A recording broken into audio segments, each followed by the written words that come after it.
We just living life, nigga, we ain't trippin'. I'm searching with these hoes and these pretty bitches. I speak from the orbit.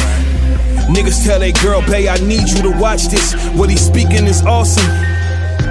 Word music, no, he don't endorse it. He on Shakur shit. Think about it, you eat meat, then you season the carcass. Private meeting with Farrakhan, now I eat from the garden. Black people feel accomplished when we get them Jordans. The whites sell them, take a trip and go breathe in the ocean. Y'all know the lingo. Y'all know the motto. You ain't gotta like or subscribe, but if you fuck with a nigga, you fuck with a nigga, you dig? Let's talk about it. I was gone for a minute. Now I'm back. I was just sitting back observing this niche market, you know what I mean, as y'all call it, these YouTube streets, getting myself acquainted with certain people's content so I can have a better understanding of how things working around here. Because I kind of jumped in, really didn't know what was going on, who was who, what was what. So I had to sit back and evaluate, you know what I'm saying? But with that being said, I want to jump into this reparation thing and my perspective and my opinion on reparations and relocation. To me, the relocation thing is out of the question. Most of us is not even, don't want to move away from the city that we was born and raised in. You know what I mean? Short story, I left Baltimore City in 2001. And my ex-wife bought our first house in Southern Maryland in the year 2004. My mom got sick. I wanted her to move up with us. She wasn't trying to go nowhere. She wasn't trying to leave the city that she spent her entire life with and where she was comfortable, where she knew her bus route, where she knew everything. You know, she wasn't trying to change that. You know what I mean? For me, it was the best decision that I made for me and my family at the time.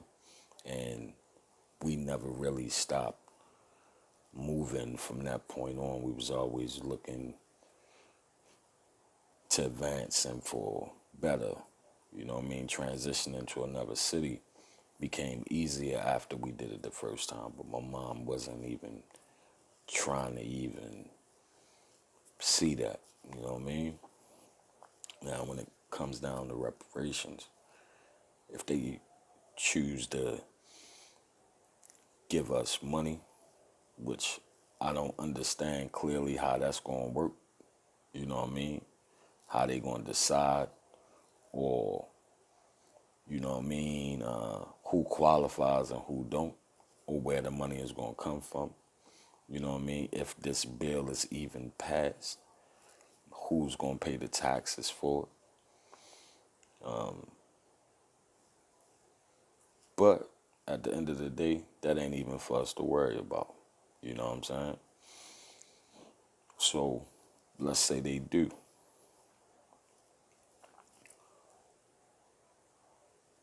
What is the plan, though? What are we asking for? What type of compensation are we asking for? Are we just asking for money? Or are we asking for something that's actually going to benefit our communities?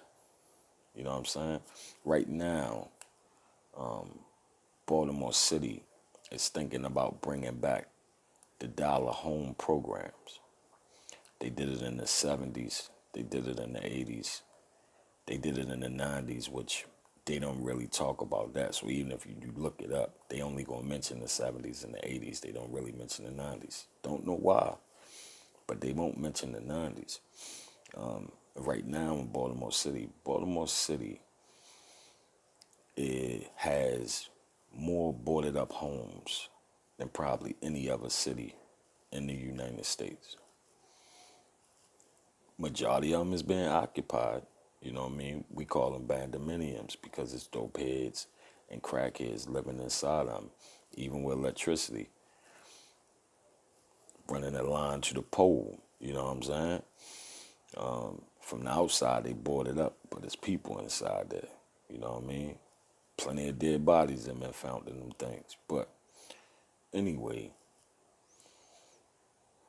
the first few times that they did the dollar program, most of us didn't even take advantage of it.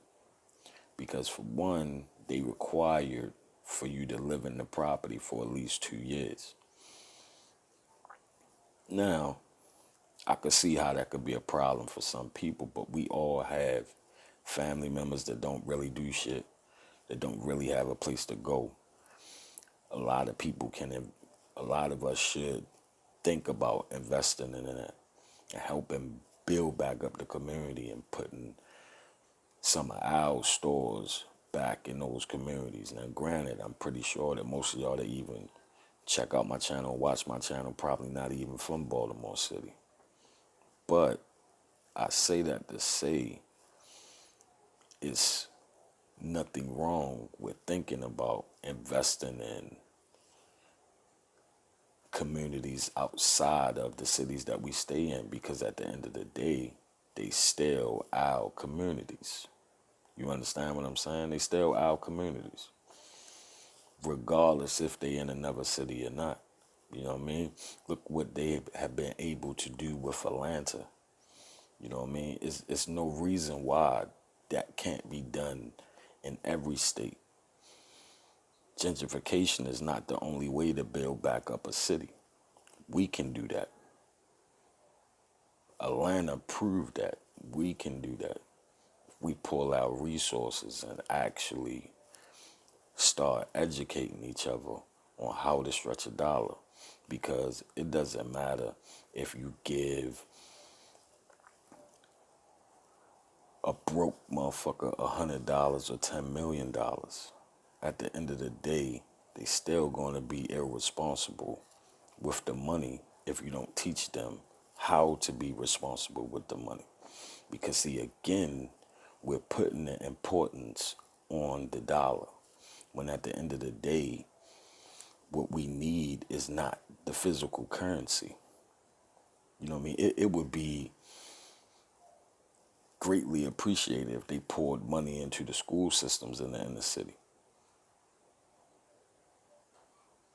Greatly appreciated if they set up programs for our kids and their kids for a higher education at a black community college or the college of their choosing. I mean, or a trade, you know, things that set up them in the future to be entrepreneurs or have a higher skill level for work. Because the most important thing is to provide hope to the hopeless. Because the problem with a lot of people in those communities, they feel hopeless. And they believe money is the way to gain hope. It's not. It's a losing battle, because that's not what's important. You know what I mean? That's the difference between us and the 1%. They understand that physical currency is not is not what's important. Credit is. So them even wiping everybody's credit out, having all of us start off fresh, even though most people probably mess it up again. But to do that, and also us start to educate people on how to establish credit, how does credit actually work, that the income ratio, I did a video on that, so I ain't even gonna go into all that. But once we understand how those things work, and then once we start educating ourselves and each other on economics, actually raising our kids to understand how things work, then we can start seeing progress. But we gotta get out our own way. We spend too much time worrying about them. We spend so much time worrying about the white man. We spend so much time worrying about the Illuminati, whether it's real, fake, whatever it may be, when we have the ability to control our own narrative, we have the ability to create our own black Illuminati. How about that? We have the ability to create our own table. So we got to be clear on what we asking for. We don't have a representative sitting at the United Nations. It's nobody there to speak for us. If it was, this would have been done a long time ago, but it's not. We have to be clear on what we asking for. On every level, we have to be clear. Y'all going to vote for y'all local government, for the ones that believe in voting. Make your vote matter. Go to them town hall meetings. Go to your kid's school.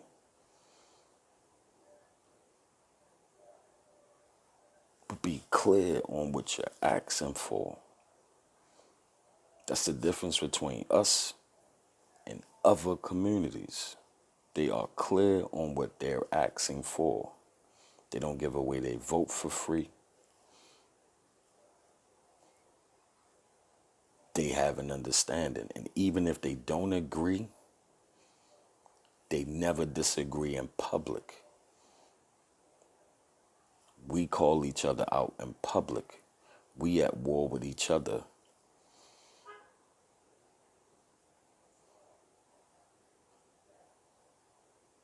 The best war ever fought is the one you don't have to fight. And they don't have to fight.